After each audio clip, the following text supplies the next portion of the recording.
Mesdames et messieurs, merci de nous renouveler votre confiance. C'est une autre édition de Actu Santé dans le cadre de la recherche des solutions aux maladies qui déciment les populations et surtout dans le processus de sensibiliser et même d'éduquer les populations au Cameroun ou ailleurs. Actu Santé se penche sur l'impact des maladies cardiovasculaires sur la libido. Et pour en parler, nous recevons professeur Daniel Lemogoum, qui est agrégé de cardiologie, enseignant dans les universités camerounaises et même de Belgique. Avec lui, nous allons épiloguer sur la question. Professeur Daniel Lemogoum, merci de répondre à nos questions. C'est moi qui vous remercie de porter votre choix sur moi. Il y a beaucoup de cardiologues ou d'autres spécialistes qui peuvent aborder la thématique, la problématique de la libido. Donc je tiens à vous remercier et remercier également Equinox Télévision pour cet important travail de titan pour sensibiliser la population camerounaise, éduquer la masse sur les questions de santé à travers cette importante émission Actu Santé. Oui, avec vous, je l'ai dit, nous allons parler de l'impact des maladies cardiovasculaires sur la libido. Et lorsqu'on parle des maladies cardiovasculaires, vous vous sentez sans doute comme un poisson dans l'eau. Absolument, je suis cardiologue de formation et médecin de santé publique, donc ça m'interpelle à plus d'un titre. Vous savez, connaissez mes activités au Cameroun dans le cadre de la Fondation Camerounaise du Cœur. Vous avez évoqué ma mission d'enseignement au Cameroun, en Belgique, aux États-Unis, à New York, en Australie. Donc je parle que de ça, c'est la date tous les jours, au matin, au réveil, tous les jours. Ça fait partie de ma vie, l'enseignement, la prévention des maladies cardiovasculaires. Professeur, lorsqu'on parle des maladies cardiovasculaires, vous pensez à quoi concrètement? On pense d'abord dans le contexte aux ces maladies réellement qui taraudent l'esprit, qui traumatisent la population, comme les accidents vasculaires cérébraux, les infarctus du myocarde, globalement grosso modo appelés crise cardiaque communément, les maladies, l'insuffisance rénale, les morts subites. Donc voici sur ce vocable, on voit ces maladies AVC, crise cardiaque, mort subite, infarctus, maladie rénale. C'est vraiment ça, insuffisance cardiaque, le fardeau qui pèse lourdement sur notre population et qui prend d'ampleur au sein de la population. Je pense également à ces facteurs, principalement l'hypertension, le diabète, le tabagisme, l'obésité, le stress, l'excès de cholestérol, tous les facteurs qui concourent à faire exploser ces maladies dans notre société, dans notre pays. Ces facteurs-là, il y a également les problèmes de sédentarité qui jouent un rôle majeur dans ces maladies et la faible consommation de fruits et légumes. Voilà, en gros, la vision, le schéma que nous avons de ces maladies. Bien sûr, on parle également de la génétique, parce qu'il y a un aspect génétique non négligeable. Nous allons prendre au pif quelques maladies, l'hypertension, le diabète. Lorsqu'on souffre de ces pathologies, est-ce que ça a un impact sur la libido, par exemple? Vous posez là une question très pertinente. D'abord, il faudrait situer, dire ce que c'est que la libido pour le grand public. Le trouble de libido, c'est l'incapacité, l'impossibilité pour un homme, parfois aussi une femme, parce que ça ne touche pas que les hommes, ça touche les femmes dans une moindre mesure, à rentrer en érection et de maintenir cette érection pendant cette période. Donc, rentrer en érection, de produire une érection, la soutenir pendant un certain temps. Et quand ça persiste des mois, ça devient un problème de santé publique. C'est ça, les troubles de libido. Les capacités, donc l'impossibilité parfois, répétée pour un homme, et parfois les femmes aussi, ce n'est pas que les hommes, je l'ai dit, d'entrer en érection, de rester en libido et de maintenir la libido dans les normes conventionnelles. On a souvent dit pendant une dizaine de minutes. Si on une dizaine de minutes, ça varie d'un sujet à l'autre, ça peut être 5-10 minutes, parfois un peu plus. Mais souvent, ces troubles aussi concernent la possibilité de maintenir les libido. Donc, les cas d'éjaculation précoce, par exemple, c'est toujours des troubles liés à la libido qui pourraient avoir, je reviens, une origine cardiovasculaire. Bien sûr, les facteurs qui conduisent à ces associations sont multiples. Je précise d'entrée de jeu qu'il ne faut pas confondre les troubles de libido, que nous appelons en médecine les troubles de dysfonction érectile, les troubles de l'érection, aux pannes ponctuelles. Il y a des formes ponctuelles, des pannes, comme on dit panne, les femmes globalement disent la panne. Ça concerne des cas de figure où les gens ont une inhibition parce qu'ils ont consommé beaucoup d'alcool, parce qu'ils sont contrariés, ils ont une contrariété professionnelle, une contrariété familiale. Ou alors sur la prise d'un certain médicament qui pourrait avoir un impact sur ces pannes. Mais à côté de cela, les troubles de libido constitue aujourd'hui un véritable problème de santé publique. Sous-estimé parce que les victimes n'ont pas toujours le courage d'exprimer le problème.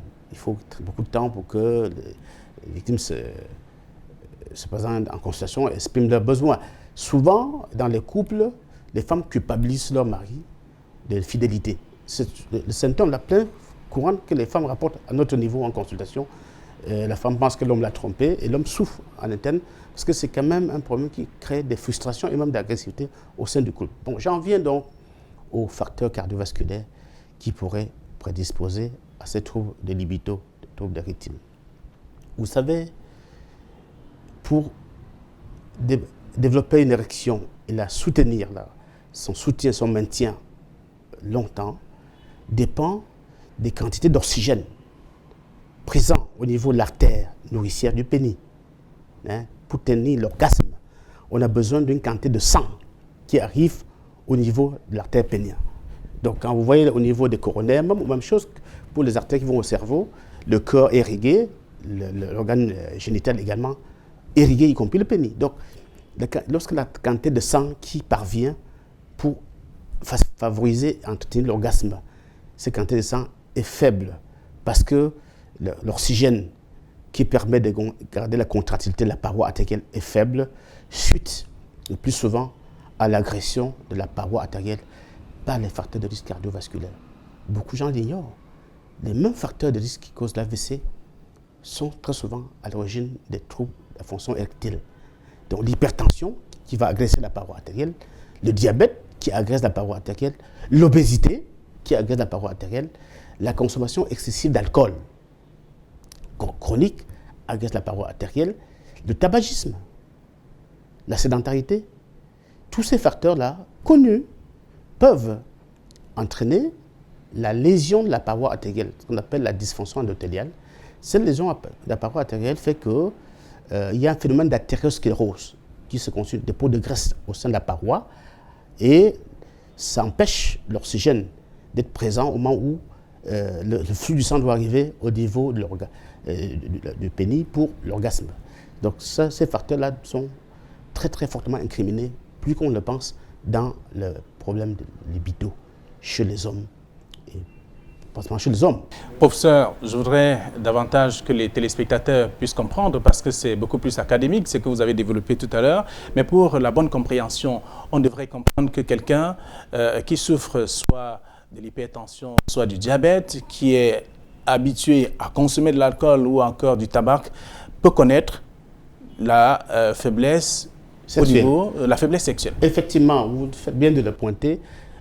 Pour être très pratique, il faudrait que l'hypertension artérielle non traitée, le diabète non traité, donc un taux de sucre très élevé dans le sang chroniquement, l'obésité non contrôlée, le tabac, la consommation abusive d'alcool, tous ces facteurs vont favoriser la faiblesse sexuelle, donc ce qu'on appelle les troubles de libido. C'est connu, des grandes études américaines, européennes l'ont prouvé. Nous avons des études en cours au Cameroun qui vont dans le même sens. Donc, c'est pas les seuls facteurs qui existent, mais dans la majeure partie des cas, majorité des cas, on retrouve ces facteurs-là.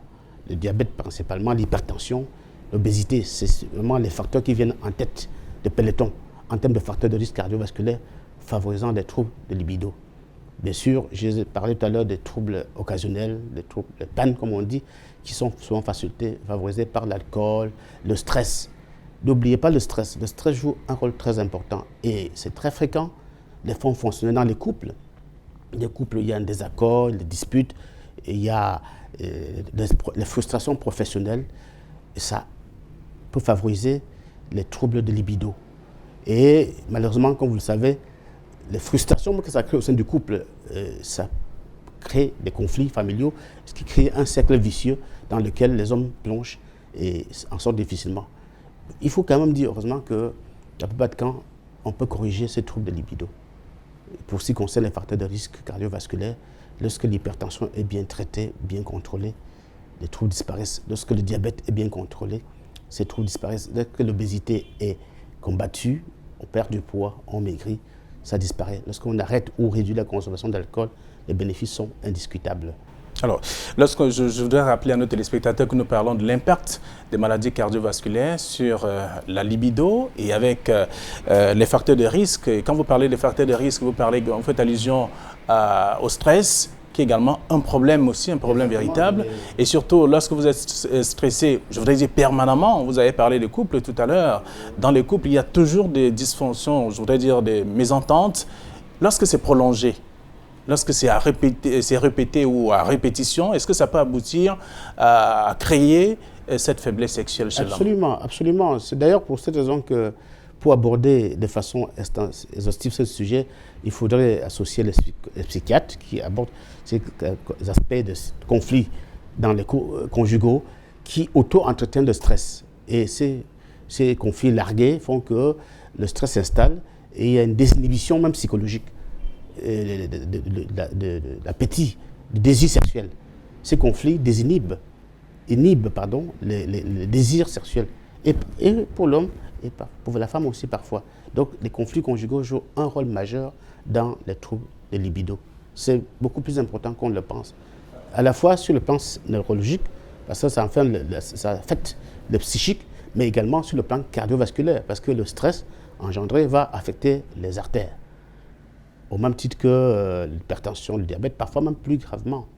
Donc ces conflits, bien sûr, il y a cela, le stress socio-professionnel, le stress au boulot, avec des collègues. Donc tout ça, cette conjugaison, cette constatation des faits va conduire à la dysfonction et donc au trouble de libido. Alors, il faut automatiquement être régulièrement gai pour éviter d'atteindre ces niveaux-là, professeur. Et je pense que la joie de vivre fait partie des solutions, des thérapies indiscutables. Bien sûr, il faut rester, toute raison gardée, dire que dans l'immense majorité des cas, c'est évitable, c'est corrigible par l'adoption de mesures que j'ai évoquées. Tantôt, donc, lutter contre le stress, c'est capital, essayer de créer un climat familial propice, surmonter les difficultés familiales, ça existe. Partout où il y a les hommes, il y a toujours des divergences de points de vue à un moment donné ou à un autre de la vie. Donc, il faut surmonter ces divergences, et même sur le plan professionnel. Je veux dire que, outre ce stress, tous les facteurs que j'ai évoqués sont évitables. Le tabac, quand on arrête de fumer, le risque lié au tabac disparaît complètement. Et il y a également les aspects liés au traitement, par exemple de l'hypertension. Certains médicaments anti-hypertenseurs qui soignent l'hypertension peuvent causer la dysfonction érectile. Certains médicaments qui soignent le diabète peuvent causer ces dysfonctions. Il faut toujours savoir que c'est évitable et qu'il faille se rendre chez l'urologue, chez le cardiologue, un médecin qui, en première approche, va faire l'état des lieux et poser de bons diagnostics et conseiller le patient. Alors, professeur, vous avez parlé de l'alcool tout à l'heure. Que dites-vous de ceux qui pensent que lorsqu'on consomme beaucoup d'alcool, on est beaucoup plus engagé? On peut manger également des fruits que l'on appelle dans notre jargon le mbitacola pour davantage être en activité, être fort, résistant pendant longtemps. Est-ce que ça peut, à la longue, créer également la faiblesse sexuelle, comme vous le dites? Effectivement, en médecine, nous appelons ça globalement des aphrodisiaques. Les aphrodisiaques, les gens consomment l'alcool, haute dose, des colas, etc., pour soi-disant augmenter l'érection. Ça arrive. Le problème, c'est que ce soit la cola, le bitacola ou l'alcool, ça stimule le système nerveux sympathique qui va, pendant un certain âge, pendant un certain temps, favoriser effectivement l'érection. Mais avec l'exposition chronique, la répétition de l'exposition à cette drogue, le système nerveux développe un système de contre-régulation et d'inhibition, au point qu'à terme, ça ne fonctionne plus. Prenez le cas de l'alcool. Les grands buveurs, quand ils prennent de l'âge, le système nerveux, il y a une dérégulation du système nerveux et l'alcool n'est pas forcément la bienvenue. Vous voyez que des gens, ceux qui souffrent, certains grands buveurs un peu plus jeunes, n'ont pas de problème neurologique confusionnel dû à l'alcool, mais avec l'âge, les capacités limbiques neurologiques diminuent et donc ils sont plus susceptibles. Donc en gros, l'alcool, soi-disant, qui a un effet aphrodisiaque, au bout de ce temps, avec le vieillissement, l'âge, perd ses effets et produit plutôt l'effet contraire. Alors, professeur, est-ce qu'on a beaucoup plus parlé des hommes, parlant notamment de la libido qui est en baisse? Lorsqu'on est victime des maladies cardiovasculaires, on a cité quelques-unes tout à l'heure, est-ce que ça a également un impact sur la femme? négatif, bien entendu. Bien sûr, bien évidemment, on parle beaucoup plus des hommes, on oublie les femmes. Il y a des femmes qui ne trouvent pas la libido, qui ont des troubles de libido. C'est aussi important, beaucoup plus important qu'on l'imagine, qui ont vraiment un désamour pour l'acte sexuel.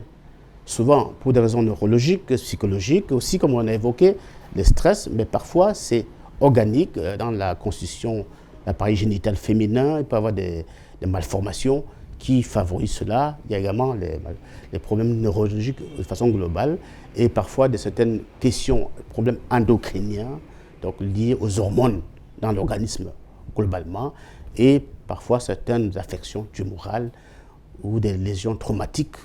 Une femme qui a un traumatisme cérébral, médulaire ou un traumatisme qui inhibe la fonction neurogène peut s'être compliqué de pertes de libido ou d'envie d'avoir des rapports sexuels avec l'homme. Chez la femme, ce n'est pas aussi négligeable. C'est vrai que le phénomène est plus amplifié chez les hommes, ça il faut le reconnaître. Chez la femme, ça représente une infime partie, mais ça touche beaucoup plus les hommes. Je vais profiter pour dire qu'au-delà des facteurs de risque cardiovasculaire que nous avons évoqués tantôt, et je pense que les urologues, je pense sous le contrôle, il y a également les problèmes d'ordre urologique, notamment les troubles hormonaux, les hormones androgènes qui maintiennent le développement de l'orgasme. La testostérone, par exemple. Chez beaucoup d'hommes qui souffrent de troubles de libido, chez certains hommes, il y a cette carence en dérivés de testostérone.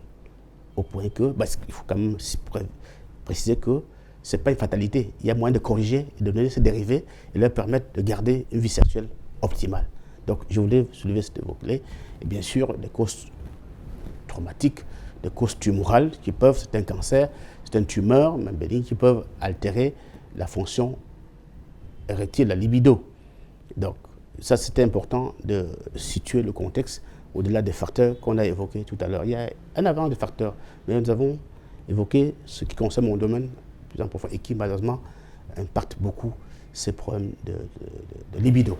Alors, parlant d'impact, aujourd'hui, impact négatif, bien entendu, il y a que lorsque l'homme est victime de tout cela, il y a des problèmes dans le foyer. C'est la femme qui culpabilise.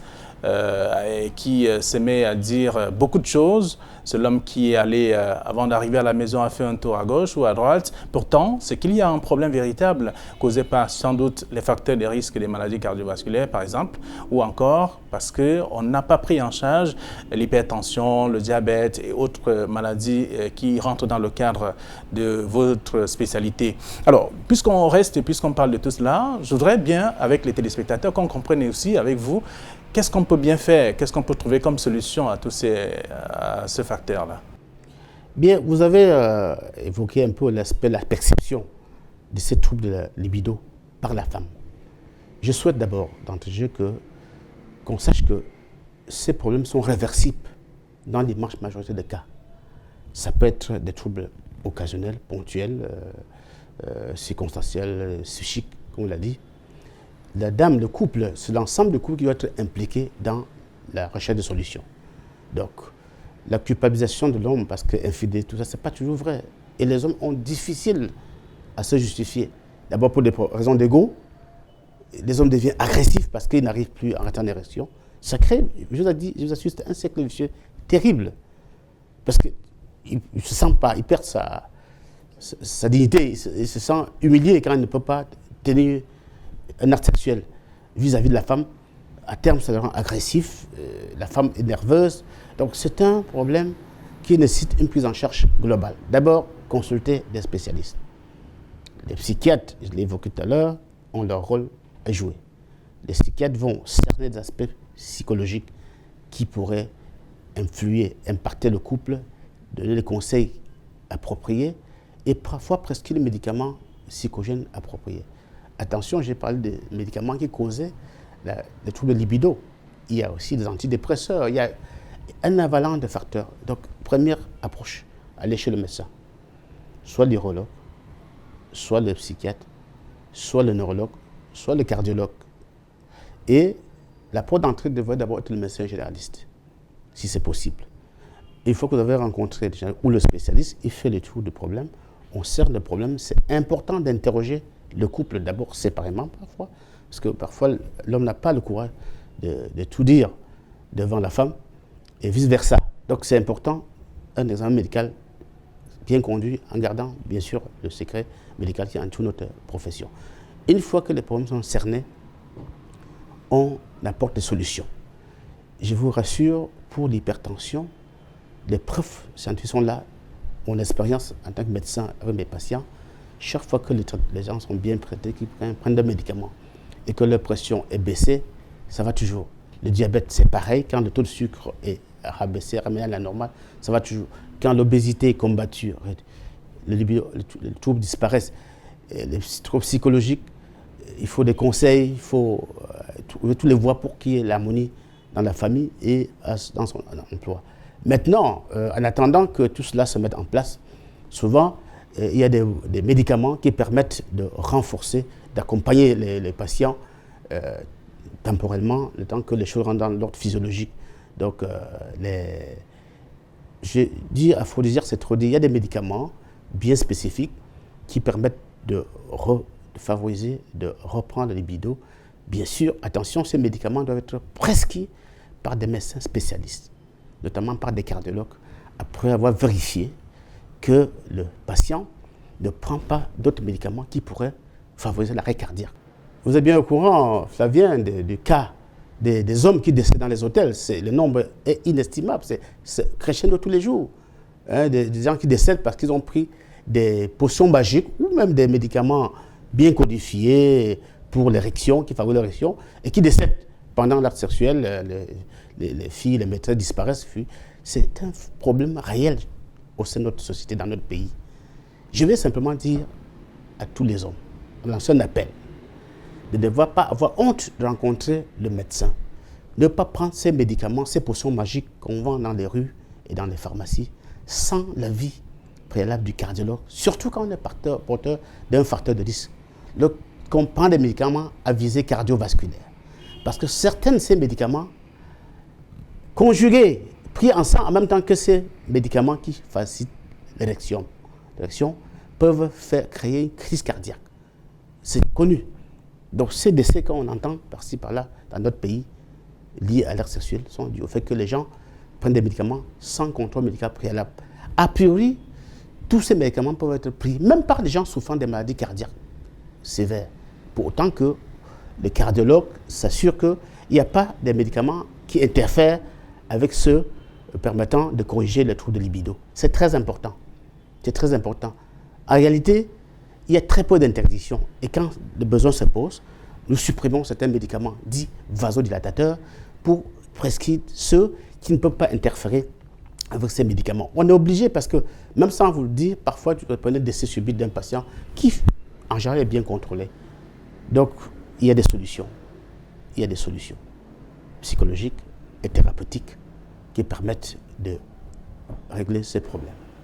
Alors, c'est dit que lorsque vous souffrez, par exemple, d'une pathologie cardiaque ou encore, et que vous avez l'impact sur votre libido, sachez que ce n'est pas la mort, ce n'est pas le décès, il y a toujours une solution à revenir au fonctionnement normal. C'est ce que dit le professeur Daniel Lemogoum, qui est d'ailleurs cardiologue.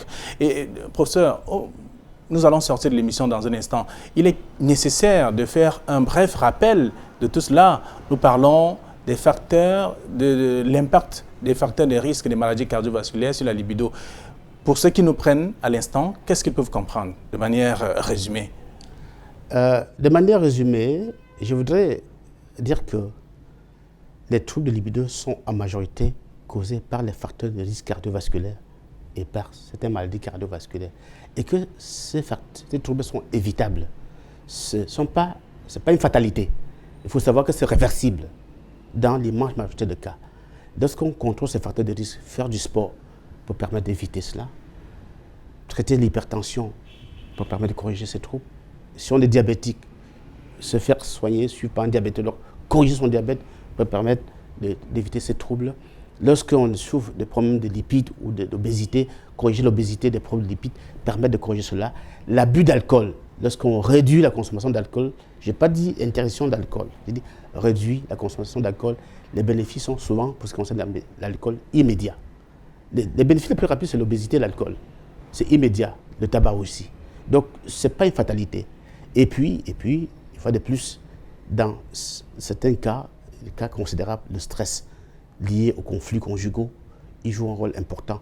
Avec un cercle vicieux qui s'est créé, la culpabilisation, lorsque l'homme est incapable de rentrer en érection, il se culpabilise, devient agressif. La femme aussi, de son côté, supporte très peu.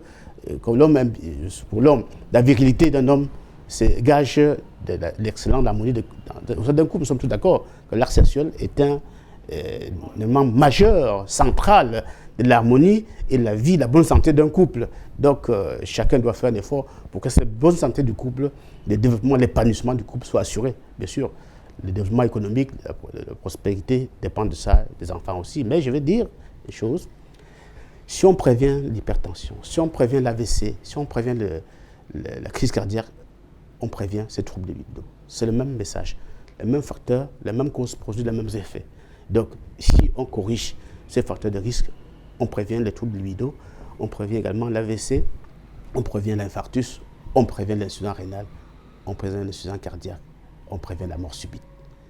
Ne pas prendre des médicaments sans contrôle avis des médecins, parce que certains médicaments vont causer des troubles de libido. Même quand on est hypertendu, les médicaments doivent être bien réglementés, bien vérifiés par les médecins qui savent que certains médicaments peuvent inhiber le libido. Professeur Daniel Lemogoum, merci d'avoir répondu à nos questions. Je rappelle que vous êtes agrégé de cardiologie, enseignant dans les universités camerounaises et même de Belgique aussi. Vous avez également évoqué le cas des États-Unis.